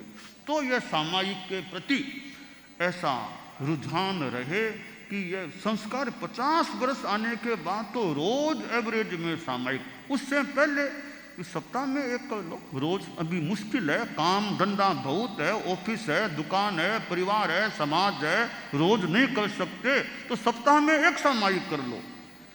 ठीक है, छोटे बच्चे मान लो नहीं भी कर सके, थोड़े बड़े हो जाएं भी सप्ताह में एक या महीने में 1-2, कभी विदेश जाना होगा और वहाँ बहुत व्यस्त हैं, भी व्यस्त तो ठीक है, प्रयास तो करो सप्ताह में एक हो जाए, फिर भी अनुकूलता नहीं है तो महीने में 1-2 सामायिक कर लो, तो कुछ तो करो। थोड़ा बच्चा समझदार हो गया, 9-10 वर्ष का हो गया, 7-8, अब सामायिक के साथ जुड़ जाए तो यह हमारे जीवन के लिए, आत्मा के लिए सामायिक करना भी एक अच्छा उपक्रम होता है, तो उसकी आराधना भी अच्छी चलनी चाहिए। और सामायिक में बड़ी अच्छी तन्मयता भी, जागरूकता, तो मेरे कहीं सामायिक में दोष न, कहीं छिंटे लग गए, बूंदें लग गई पानी की, उसकी आलोचना प्रायश्चित ले लेना।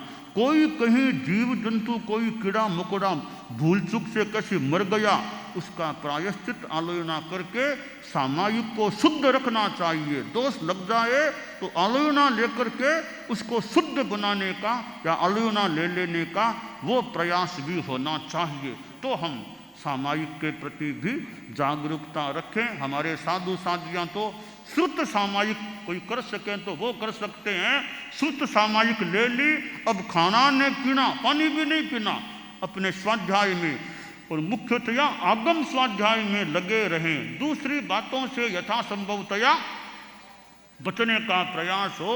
तो इस प्रकार हम सामायिक स्वाध्याय के द्वारा आत्म कल्याण की दिशा में आगे बढ़ सकते हैं।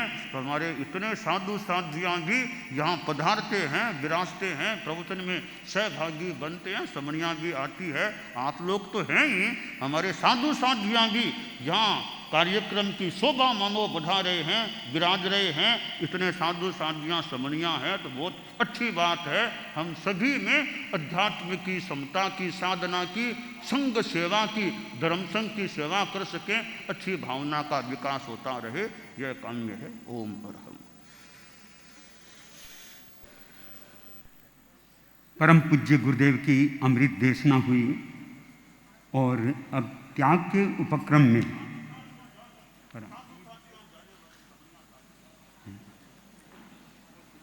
वैसे यहाँ अभी एक दिनचर्या बनी हुई है महाशिविर की, उसमें आप लोग प्रायः उपस्थित रहते हैं और मुख्य प्रवचन कार्यक्रम में तो एक अलग ही समा बनता है।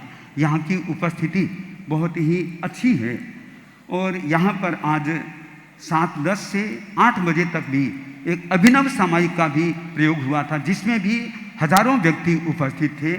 अब त्याग के उपक्रम में स्वर्गीय श्रीमान लादूलाल धर्मपत्नी तारा देवी बाफना तिलोली की सुपुत्री, स्वर्गीय श्रीमान लक्ष्मीलाल जी धर्मपत्नी प्रमीला देवी बड़ोला की पुत्रवधू राजनगर, सेजल संजय जी बड़ोला कुर्ला, वे 8 की तपस्या का प्रत्याख्यान करने के लिए आगे उपस्थित हैं। श्रद्धान्वित श्रावक उपासक सोहनलाल जी कोठारी की पुत्रवधू श्रीमती पिंकी अक्षय कोठारी निछेड़ वासी, जो 9 की तपस्या का प्रत्याख्यान करने के लिए यहाँ पर उपस्थित हो रहे हैं।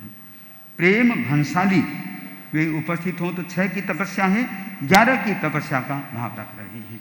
ये सब तपस्या का प्रत्याख्यान करने वाले यहाँ प्रत्याख्यान कर सकते हैं।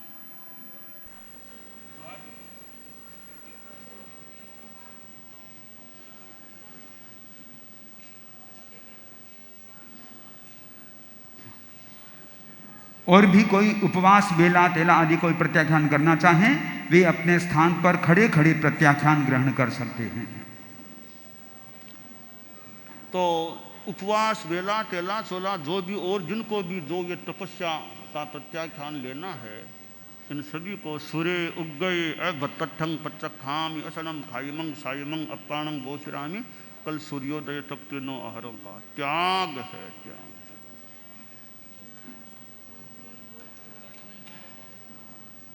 आज का दिवस सामायिक दिवस के रूप में है और कल वाणी संयम दिवस के रूप में दिवस रह सकेगा। और अब सभी अपने स्थान पर खड़े खड़े हाथ जुड़े हुए सुने मंगल पाठ, और मंगल पाठ के बाद में फिर कुछ सूचनाएं हो सकेगी, उन सूचनाओं पर ध्यान देंगे। मंगल पाठ। अरहंता मंगलम सिद्धा मंगलम साहू मंगलम कैवल्य पन्नतो धम्मो मंगलम। अरहंता लोगुत्तमा सिद्धा लोगुत्तमा साहू लोगुत्तमा कैवल्य पन्नतो धम्मो लोगुत्तमो। अरहंते शरणं प्रवज्जामि सिद्धे शरणं प्रवज्जामि साहू शरणं प्रवज्जामि कैवल्य पन्नतं धम्मं शरणं प्रवज्जामि।